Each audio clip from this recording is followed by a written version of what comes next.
This is Bennu, one of Earth's closest planetary neighbors. An asteroid roughly the height of a skyscraper.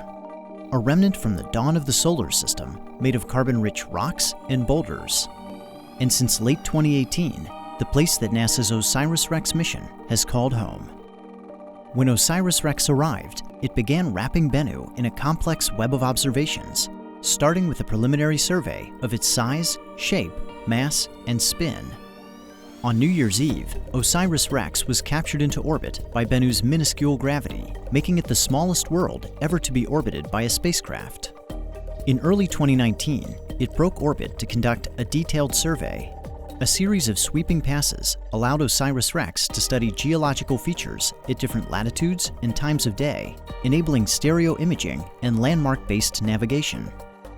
During the detailed survey, OSIRIS-REx globally mapped Bennu at only 5 centimeters per pixel, the highest resolution of any planetary body, including Earth. On June 12th, the spacecraft entered a new orbit at an altitude of just 680 meters, setting another record and establishing a home orbit for the remainder of the mission. In September, it began reconnaissance on 4 candidate sample collection sites, potential locations on Bennu to touch down and collect a sample later in the mission. OSIRIS-REx concluded its first year at Bennu back in orbit, circling the asteroid's terminator, or boundary between day and night. Here, outside forces acting on the spacecraft are balanced, allowing it to orbit within the same plane over time. Reconnaissance resumed in early 2020 with close flyovers of the primary sample collection site Nightingale and the backup site Osprey. In mid-April, OSIRIS-REx performed the first of 2 rehearsals prior to sample collection.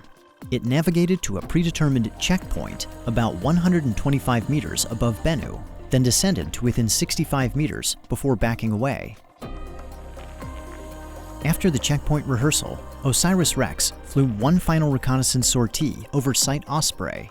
Then it made a series of high-altitude maneuvers while rebooting its onboard processor and preparing for its second rehearsal of the sample collection event. On August 11th, OSIRIS-REx departed its home orbit and made a 4-hour traverse to Bennu's northern hemisphere, retracing its earlier path. After performing the checkpoint engine burn to begin its descent, it made a second engine burn called Match Point to match Bennu's rotation before backing away at an altitude of approximately 40 meters. Now, the most crucial moment of the mission had arrived. On October 20th, 2020, at approximately 11:30 a.m. Mountain Time, the spacecraft departed orbit.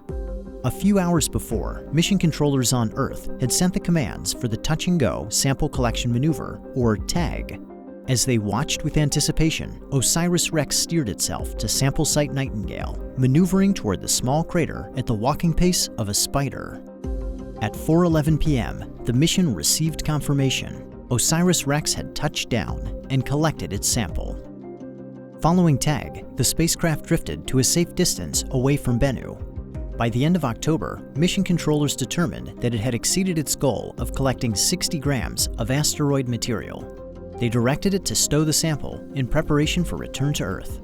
Before departing Bennu, OSIRIS-REx was given one final task.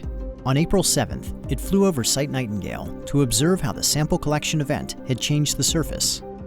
And with that, OSIRIS-REx had recorded its mark on Bennu and spun the last strand of its web.